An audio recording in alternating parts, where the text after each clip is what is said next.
everyone, welcome back. I hope you're doing well.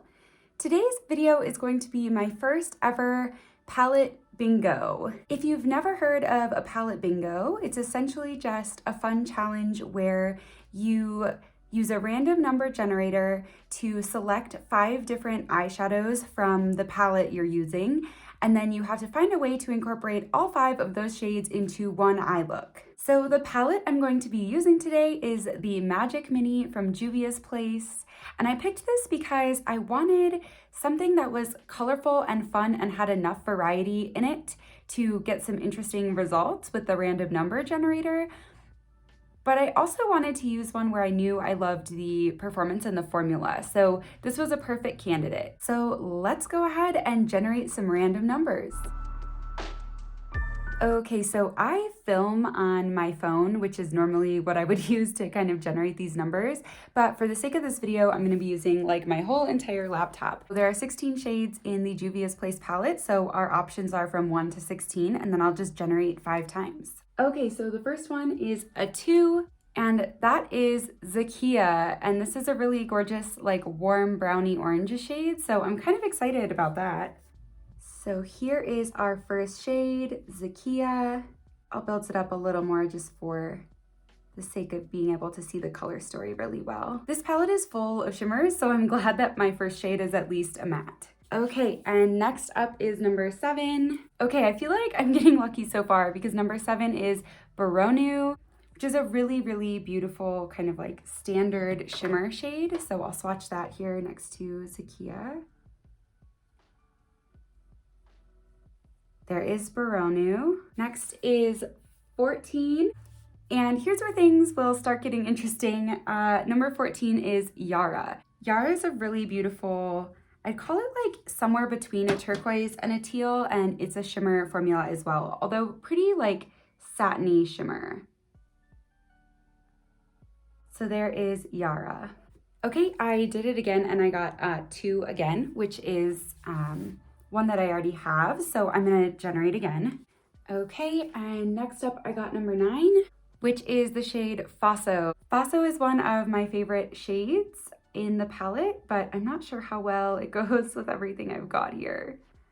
Okay, so we've definitely got a mix of cool and warm. Let's find out what our last shade's gonna be. Last up here, I got a 5. So number 5 is Zuba, one of my favorite pinks in my whole collection. And we're definitely getting like cotton candy skies kind of vibes going here now with these last 3 shimmer shades.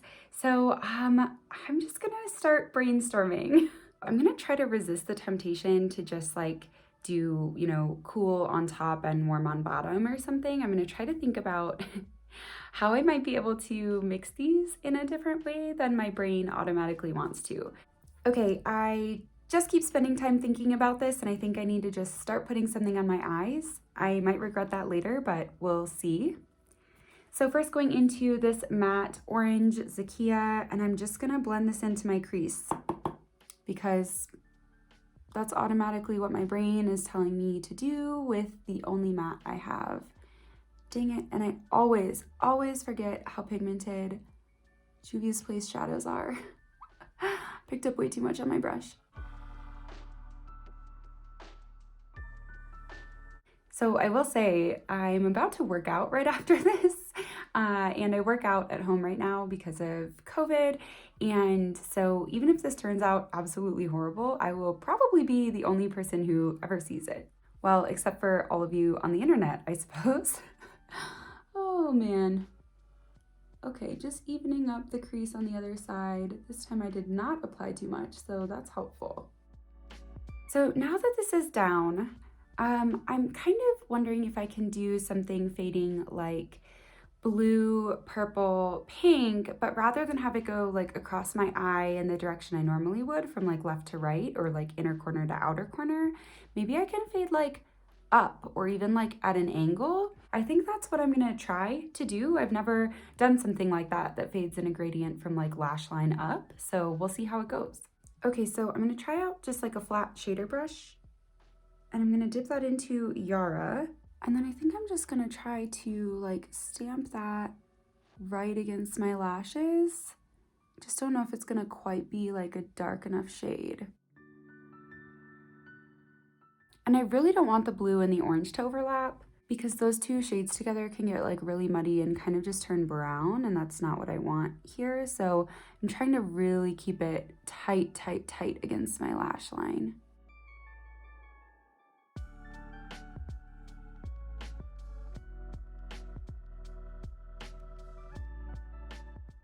Okay, so far I think this is working. My only thing I'm hesitant about is the blue is now up high enough that I'm not sure how much you're gonna see Faso, at least when my eyes are open. So maybe I'll try to blend them nicely on the edge. Okay, and I think I'm gonna keep working on kind of one eye at a time and then catch this one up once I feel like I know what I'm doing. Next up, going into Faso with just another kind of flat shader brush because I don't know what else to use, I guess. I prefer shimmers with my finger, especially Juvia's Place shimmers. I really, really love how their shimmers look with my finger. So, okay, so as I suspected, it's really hard to see Faso. I'm gonna have to bring it up like into my crease more than I kind of want to, just to be able to even see that. Oh my gosh, they're so beautiful where they overlap in this inner corner. Oh my goodness.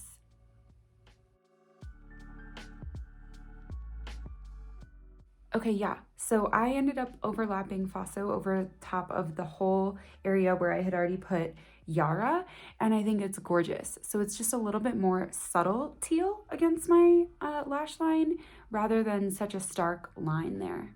And now into Zuba, that like pinky gold, and I'm gonna try to put that kind of over the whole top of where I have orange right now. That looks okay. I'm not like super happy with it. I'm trying to blend this edge. And I think it's all right. I'm getting the effect that I kind of wanted of like, you know, green to purpley blue to pink, but I thought that it would be a little more impactful, I guess. Okay, I'm gonna do this eye and then I'm gonna kind of reevaluate maybe what I wanna do with Baronu. I don't love this at all, but I think I know my mistake. And I think the fact that I put my darkest shade, this matte right here, in my crease and then decided to do a gradient up to my lightest shade is my biggest mistake here. I think I should have found a different way to use that matte so that it wasn't underneath of all of those shades. But regardless, ultimately, I'm gonna end up with Baronu on my lower lash line at this point because I've got already, I think, too much going on my top half.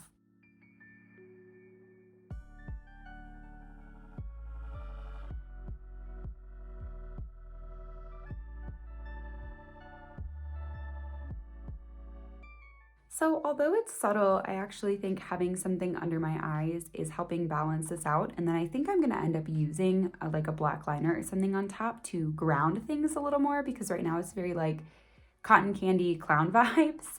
And I think those two things together will save this. Okay, so yes, black liner it is. I think I need it.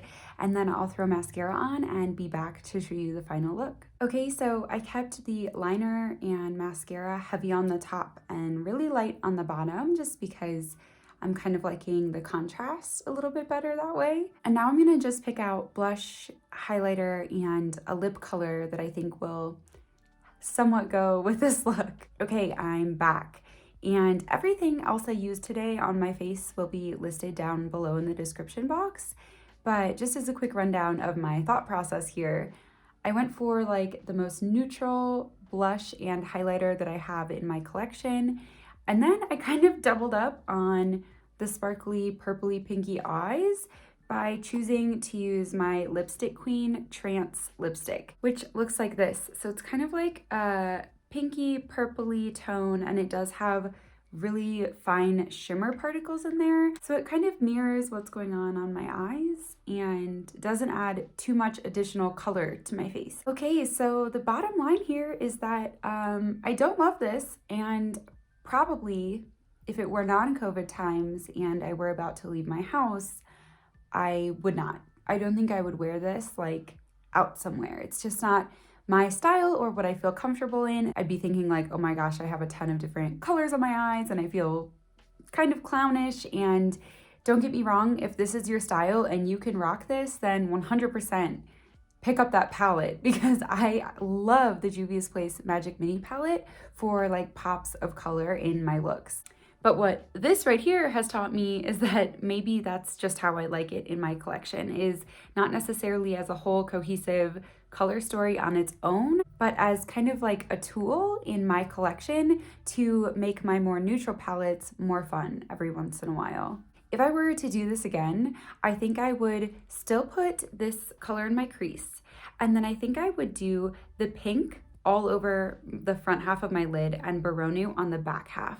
And then I think I would just bite the bullet and do the boring thing of putting the two cool tones on my lower lash line and inner corner. Regardless, this was really fun, and I think next time, if I don't get like 4 mid-tone shimmers and a mid-tone matte, I might be able to create a slightly more dimensional look.